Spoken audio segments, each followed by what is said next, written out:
উত্তরাঞ্চলের বিভাগীয় শহর রংপুরের বেসামরিকভাবে প্রায় ১০০ একর জমির উপর গড়ে ওঠা ভিন্ন জগৎ বিনোদন কেন্দ্রটি রংপুর এবং এর আশপাশের শহরগুলির জন্য একটি অত্যন্ত আকর্ষণীয় স্থানে পরিণত হয়েছে।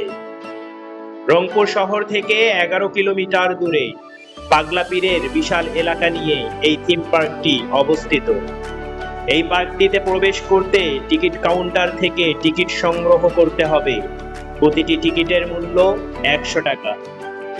সবুজে ঘেরা এই পার্কটিতে রয়েছে নানা স্থাপনা। এখানে রয়েছে লোক সংস্কৃতি, সোনার তরী কমিউনিটি সেন্টার, ৩ তারকা মানের রেস্ট হাউস, ড্রিম প্যালেস ও রয়্যাল প্যালেস, উপাসনালয়, বিনোনী বিতান, মহাকাশ দেখার জন্য রয়েছে প্ল্যানেটোরিয়াম। এছাড়াও অন্য পার্কের মতো রয়েছে স্পিনিং হেড, নাগরদোলা, মেরিগো রাইড, রেলগাড়ি সহ বিভিন্ন রাইড। বাংলাদেশের প্রথম প্ল্যানেটোরিয়ামটি এখানে স্থাপন করা হয়েছিল, সেটা এখনো চালু আছে।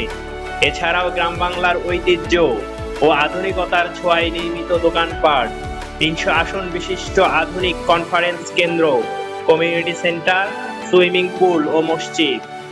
এছাড়াও বাচ্চাদের জন্য রয়েছে robot skill zone, space journey, জল তরঙ্গ, সি প্যারাডাইস, আজব গুহা নৌকা ভ্রমণ, শাপলা চত্বর, বিশিষ্ট ও ভাষা সৈনিকদের ভাস্কর্য, walkway, 3D movie, fly helicopter, merry-go ride, lake drive, swimming pool, spinning head এর মতো বিভিন্ন বিনোদন ব্যবস্থা।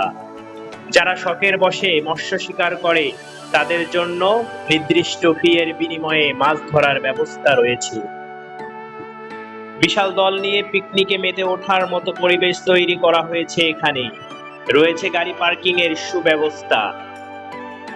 আপনি যদি রংপুরের ভিন্ন জগৎ না এসে থাকেন তাহলে সিদ্ধান্ত নিতে পারেন পরবর্তী ভ্রমণের জায়গা হতে পারে রংপুর ভিন্ন জগৎ। ভিডিওটি যদি ভালো লাগে একটি লাইক দিবেন আর চ্যানেলটি সাবস্ক্রাইব করে সাপোর্ট করবেন।